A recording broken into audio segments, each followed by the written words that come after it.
Om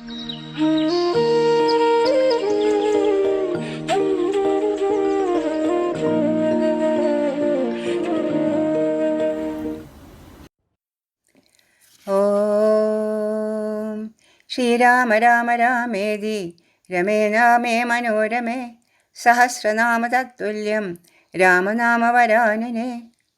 The repetition of the name of Rama is equivalent to the chanting of the whole of the Vishnu Sahasranama, or the 1001 names of Lord Vishnu.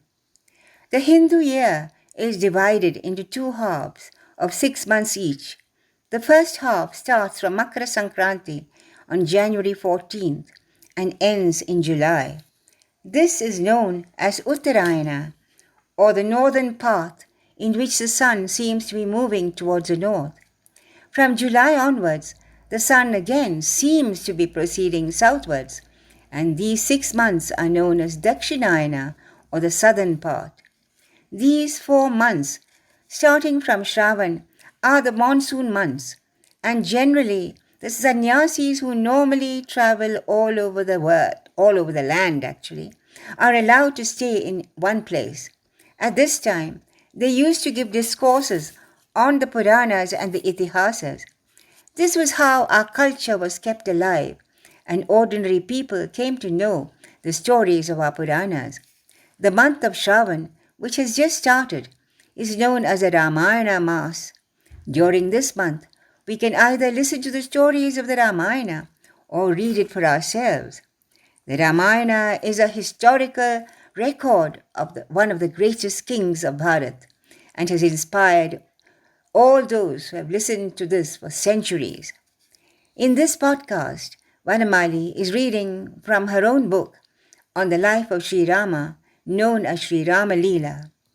May Lord Rama's blessings fall upon all those who listen to this with Shraddha and devotion, faith and bhakti. Hari Om. That's it.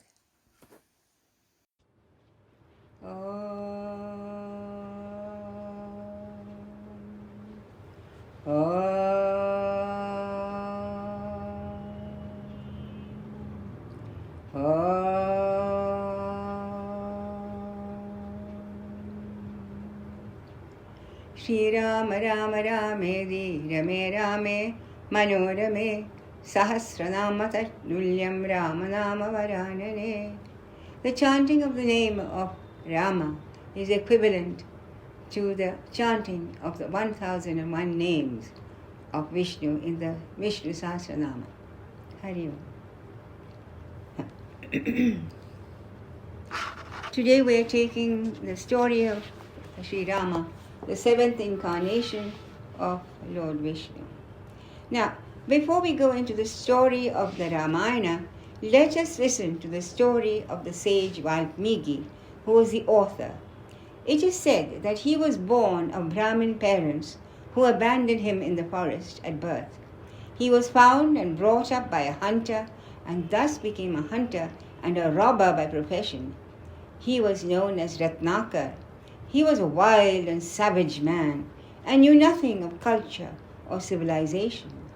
All those who went into the forest had to go in fear of their lives, for he was known to be ruthless.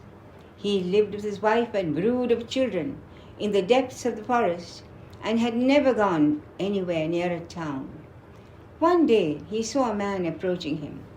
With the ferocity of a wild animal, he pounced on him with a view to kill and rob him of his money. He was surprised to find that the man did not show any signs of fear, but stood absolutely still. He was quite intrigued by this strange behavior. He had only seen 2 types of animals before in his life: those who turned tail and ran away as soon as they saw him, and those who bared their teeth and pounced on him. It was the first time that he saw a creature who looked at him fearlessly with eyes filled with compassion. Love and compassion were emotions to which he was an utter stranger. And for a minute he faltered in his tracks, his upraised arm holding a brutal knife freezing in the air. Slowly he brought the hand down and asked the saint, Who are you who shows no signs of fear? Everyone I know runs away as soon as they see me, and I catch them easily. Why don't you run? I am Narada, the heavenly sage, and I do not run because I am not afraid of you. Why aren't you afraid of me? Asked the hunter. Don't you know that I can kill you? Then why don't you kill me? Asked the sage curiously. Because I saw something in your eyes which is bothering me, said the hunter. What did you see? I don't know. I have never seen it before in any other eyes, but it's very pleasant. I'll tell you, said the sage. What you saw was love and compassion. Why should you feel love for me? Asked the savage, surprised, for he had never seen that look before, not even in the eyes of his wife. Because I love everybody and everything, said the sage. Why should you do that? Asked Ratnakar. Because everything and everyone is the form of that supreme being whom I worship. Now let me ask you something, said the sage. Don't you know that by killing all these creatures and people, we're incurring great sin? Yes, I suppose I know it, said the hunter doubtfully. Then why do you do it? Asked the sage. Because I have to support my family, said the hunter. Will they share at least a part of the sin which will accrue to you by these acts? Questioned the sage. Oh, I'm sure they will, said the hunter. Why don't you go and ask them? Asked Narada, and I'll wait for you till you come back. The hunter ran back and asked his wife and children if they would take their share of his sins, as they were taking more than their fair share of his ill-gotten goods. They were quite surprised at this question and asked him what he meant by this. He explained to them that since he was committing so many crimes for their sake, it was only fair that they should also share his sins. They were horrified by this request. The woman said that it was the duty of a husband to look after his wife, and the children said it was the duty of a father to look after his progeny. As for his sins, naturally they were the outcome of his own acts, and he would have to bear the consequences thereof. The hunter did not wait to hear any more. He ran back to the sage, who was quite sure of his return, and was waiting with a smile on his lips. Well, what did they say? He asked. Were they not eager to share your sins, as they were eager to share your spoils? Ratnakar hung his head and admitted that no one was willing to share his burdens. Then Narada gave him a discourse on the law of karma and told him that he alone would have to bear the consequences of his actions. To commit sinful acts for the sake of another was quite foolish. The hunter looked lost and unhappy and asked the sage, Now what should I do? Meditate on that supreme being, he said. Only then will you be able to attain salvation. He alone is your relation. He alone is your friend. I will give you a mantra by using which you will be able to do tapas. I am your servant, please guide me, said the hunter, and knelt before the celestial sage. Narada whispered the glorious mantra, Rama, into his right ear. But the poor savage was so untutored that he was unable to repeat it. Then Narada asked, Can you repeat the word Mara? Of course I can, he said, since the word Mara means tree, and that is the thing he was always cutting down. So Narada blessed him and told him how to sit in a meditative pose and to repeat the word constantly. The word Mara, when repeated fast, becomes Rama, and thus, without knowing, the hunter started repeating the word Rama instead of Mara. Due to his past samskaras, he went into deep meditation for many years, till he was covered by a hillock of mud brought by ants. Many years later, Narada returned and found the ant hill in the exact position where he had left the hunter. He broke open the mud cage and woke up the person seated within. Arise, O sage, he said. Do you remember who you are? Yes, your holiness, he answered. I am the poor hunter whom you took pity on and advised to repeat the glorious mantra, Rama. Now you are no longer a hunter, but a sage, and from now on you will be known as Valmiki, since you have emerged from this anthill called Valmikam." "Why have you woke me up, O divine sage?" asked Valmiki.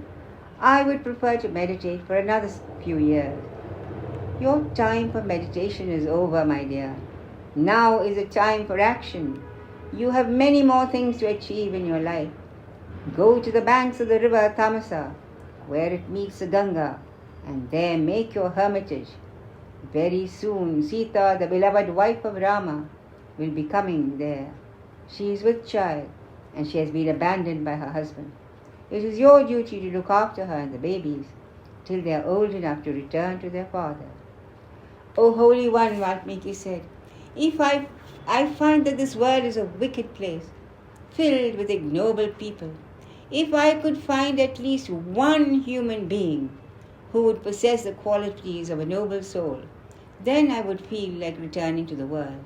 Otherwise, it would be better for me to remain within the security of my anthill. Tell me, do you know of such a one?" Narada asked him to enumerate these qualities.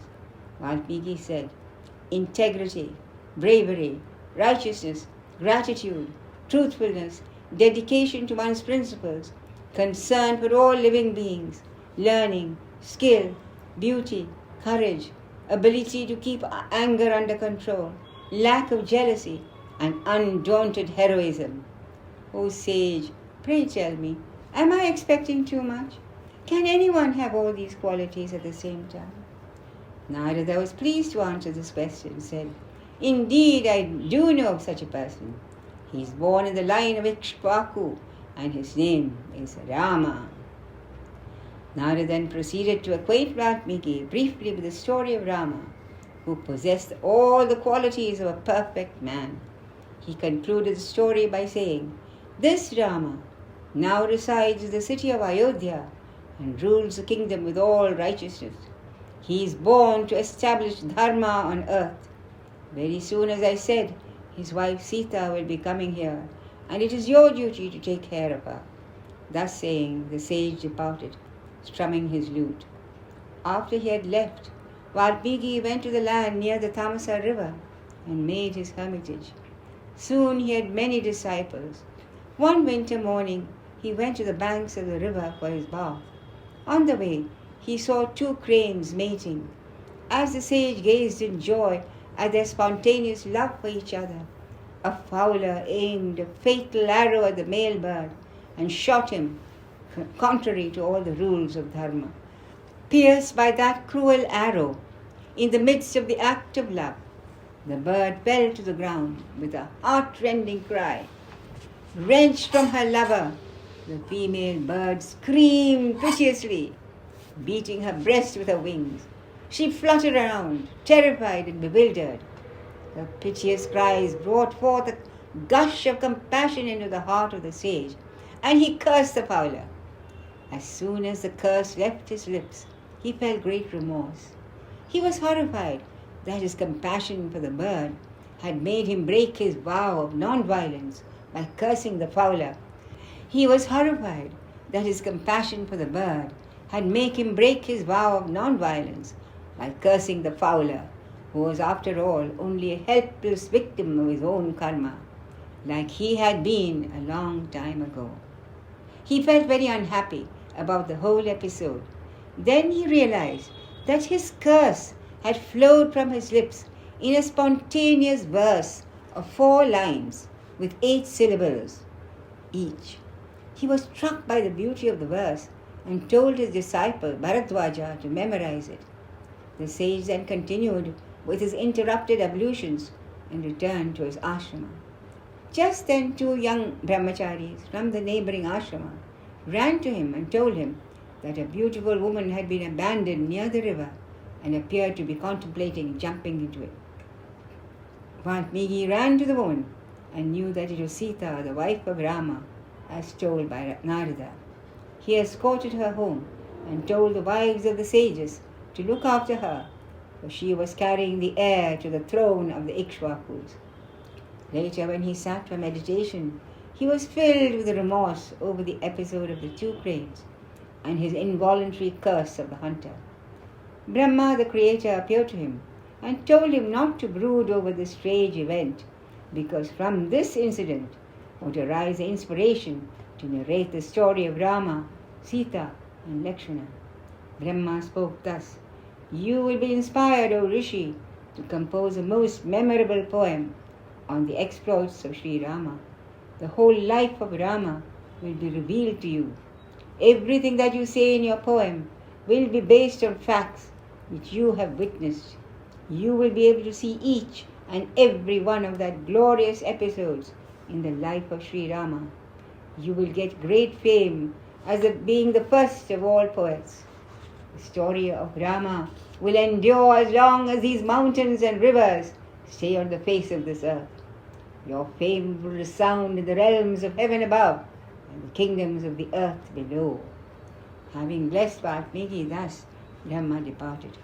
Valmiki then sat down and meditated on the Lord, and out of his mouth gushed forth the immortal poem called Ramayana, the way of Rama. This is how the Ramayana came to be written. From the depths of Valmiki's sorrow at the fate of the two birds who were so much in love with each other and who were parted so cruelly. It does not need much imagination to see the parallel between this story and the fate of the two lovers, Rama and Sita, who were parted time and time again despite their intense love for each other. The poem took 12 long years to complete, and by then Sita had given birth to twins, and the children had become 12 years of age.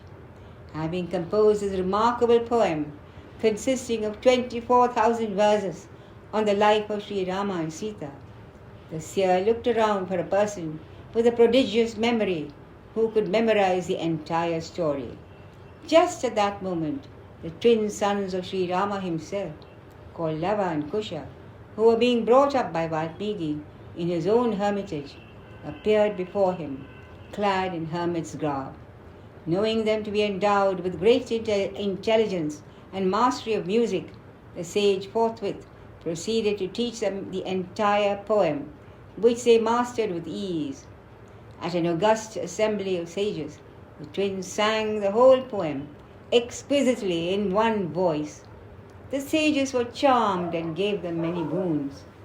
It was at this time that news was brought to the ashrama that the king was going to hold the Ashwamedha Yaga, which would last for 1 whole year in the forest of Naimisharanya. When he heard this, Valmiki told the two boys, Lava and Kusha, to go to the Yaga and recite the whole of the Ramayana in front of Rama and the assembled sages.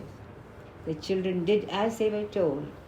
As the melodious voices of the children rose in unison with faultless rhythm and perfect harmony, tears started pouring down the cheeks of Sri Rama, and the whole court became totally absorbed in the narrative. This is the story of the Ramayana which they sang. Thus ends the first canto, called Valmiki of the Balakanda, in the glorious Ramayana of the sage Valmiki. Hari Om Tat Sat.